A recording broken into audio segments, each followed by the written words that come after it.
apakah ke depan Jokowi dengan nawadosanya, nah itu kan dulu ada nawacita, padahal sebenarnya bukan nawa ya, ada Pak Mehmet tadi ngingetin ratusan.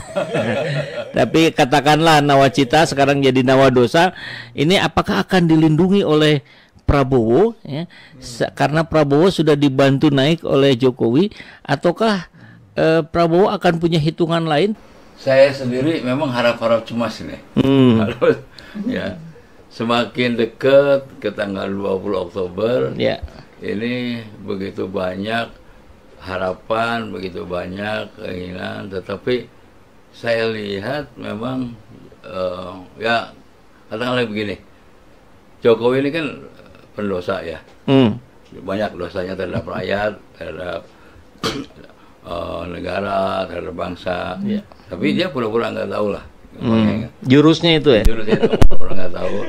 Nah yang mengerikan kan di akhir-akhir jabatannya selesai, dia bukannya tobat gitu, tapi malah membangkitkan pasukan berani mati. Yang jelas itu sampai Habib Rizik sendiri meneriakkan bahwa itu pasukan PKI.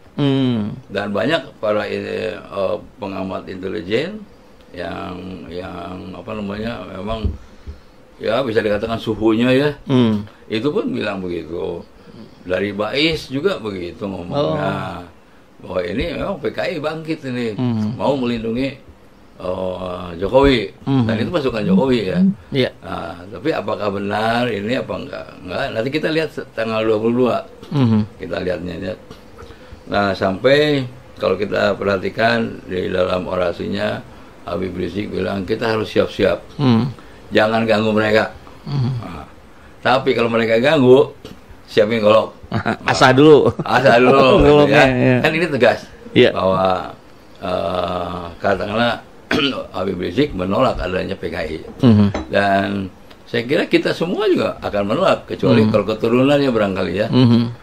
Itu yang pertama. Yang kedua, harap-harap cemas ini kita melihat Prabowo nih. Prabowo ini masih kadang-kadang ada indikasi menggembirakan, ingin berbuat benar, kadang-kadang gaya tubuhnya ini ingin, tapi masih kelihatan ingin melindungi Jokowi.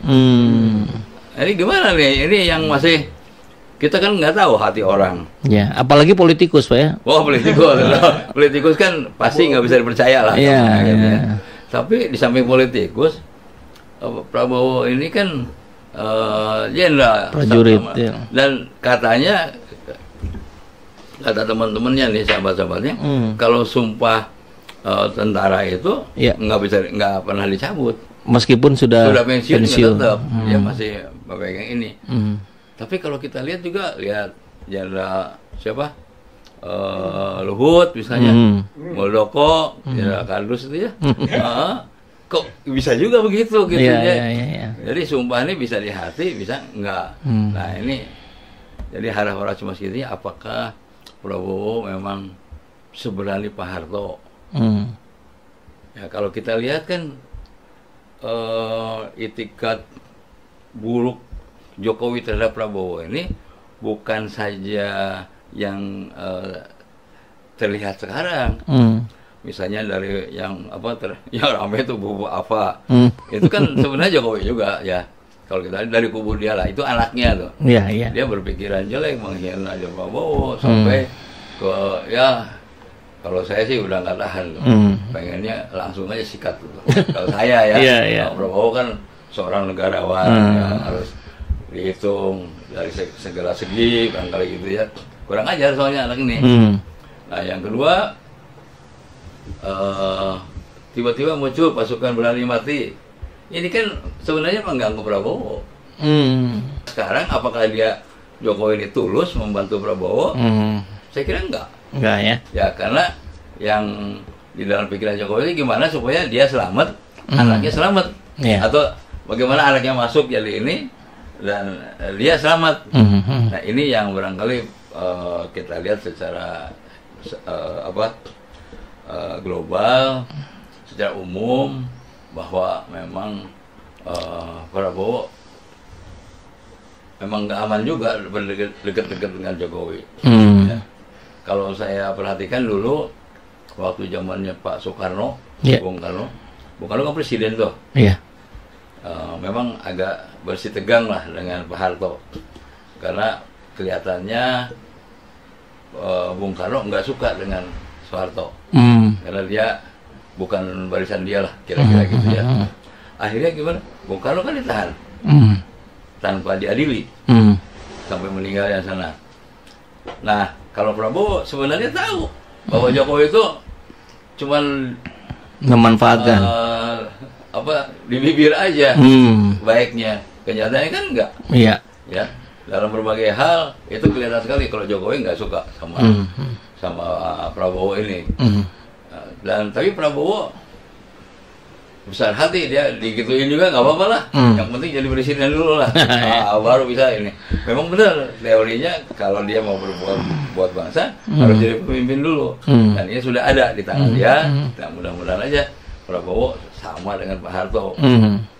Kalau sebaliknya, nah ini saya nggak tahu nih. Ini kan baru Analisa ya, prediksi. Harapan. Bukan analisa, harapan lah. Oke. Bisa nggak dibenerin? Saya kira itu aja. Ya. Harapan Pak Mehmet ya, bahwa Prabowo bisa menjadi sosok yang seperti Soeharto gitu ya, yang mau menegakkan. Nah, barangkali kalau dari Pak Rizal mungkin bisa ada pelengkapan mungkin dari sudut agama atau sudut. Jokowi ini kan kemarin disebutnya lame duck, gitu kan, bebek lumpuh. Iya. Kemudian kemudian bergeser menjadi cry baby duck. Cry baby duck. Jadi bebek yang sudah cengeng. Oh, gitu. Oke. Ini ujungnya sekarang disebut detik-detik itu sudah menjadi dying duck. Jadi bebek sekarat. Bebek sekarat. Jadi sekarang ini dalam kondisi yang sekarat, gitu, sekarat kekuasaan, sekarat politik, gitu. Sehingga kalau orang sekarat itu dia coba pegang apa yang bisa dipegang.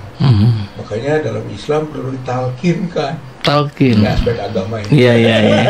Jadi yang sekarat itu orang nggak cari pegangan. Makanya dalam Islam tadi kan ditalkinkan, bimbing la ilaha illallah. La ilaha, supaya dia ada pegangan nih kepada Allah, tiada Tuhan selain Allah, sehingga di ujungnya disebut husnul khotimah, baik, walaupun kelakuan atau segala hal yang dosa-dosanya banyak. Kalau dalam sekarat itu orang cari pegangan. Nah, sekaratnya politik Jokowi sekarang gitu. Sehingga hampir semua tubruk sana tubruk sini gitu kan, nggak punya pegangan ya. Orang panik gitu. Dan Allah mulai tunjukkan makarnya, gitu kan, desainnya, skenarionya, rencananya, keluarganya berantakan, gitu kan, soal Kaisang, soal gaya hidup, gitu kan, soal hedonisme, soal gratifikasi yang diteruskan, dibongkar-bongkar itu dengan pergian ke Amerika. Di luar dugaan itu, saya yakin di luar dugaan.